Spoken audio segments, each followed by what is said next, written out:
कहानी का शीर्षक है पिता का साया। एक पिता ने अपने पुत्र की बहुत अच्छी तरह से परवरिश की, उसे अच्छी तरह से पढ़ाया लिखाया तथा उसकी सभी आर्थिक शैक्षणिक सभी कामनाओं की सभी तरह से पूर्ति की। फलस्वरूप उसका पुत्र एक सफल इंसान बना और एक मल्टीनेशनल कंपनी में सीईओ बन गया। उच्च पद, अच्छा वेतन, सभी सुख सुविधाएं उसे कंपनी की ओर से प्रदान की गई। समय गुजरता गया, उसका विवाह भी हो गया, उसकी एक लड़की भी हो गई।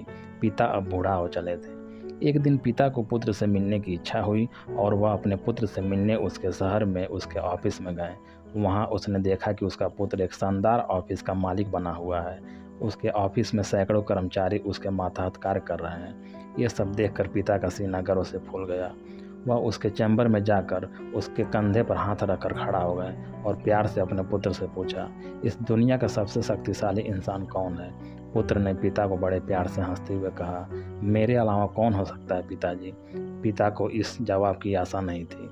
उन्हें विश्वास था कि उसका बेटा गर्व से कहेगा, पिताजी, इस दुनिया के सबसे शक्तिशाली इंसान आप हैं, जिन्होंने मुझे इस दुनिया का इतना शक्तिशाली इंसान बनाया। उनकी आंखें छलछला आई। वह चैम्बर के गेट को खोलकर बाहर निकलने लगे। उनका मन नहीं माना तो उन्होंने एक बार पीछे मुड़कर पुनः अपने बेटे से पूछा, एक बार फिर बताओ, इस दुनिया का सबसे शक्तिशाली इंसान कौन है? पुत्र ने इस बार कहा, पिताजी, आप हैं इस दुनिया के सबसे शक्तिशाली इंसान। पिता आश्चर्यचकित हो गए। उन्होंने कहा, अभी तो तुम अपने आप को इस दुनिया का सबसे शक्तिशाली इंसान बता रहे थे, अब तुम मुझे बता रहे हो।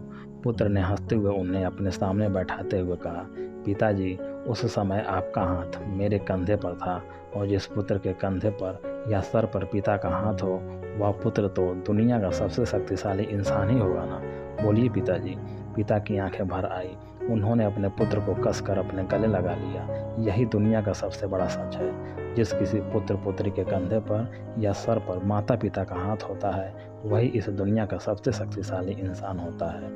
माता पिता के छत्र छाया का कितना महत्व होता है, ये हमेशा हमें उनके जाने के बाद ही महसूस होता है। माता पिता हमारे जीवन में वट वृक्ष की तरह होते हैं, जिनकी छाया मात्र से हम जितना चाहें फल फूल सकते हैं।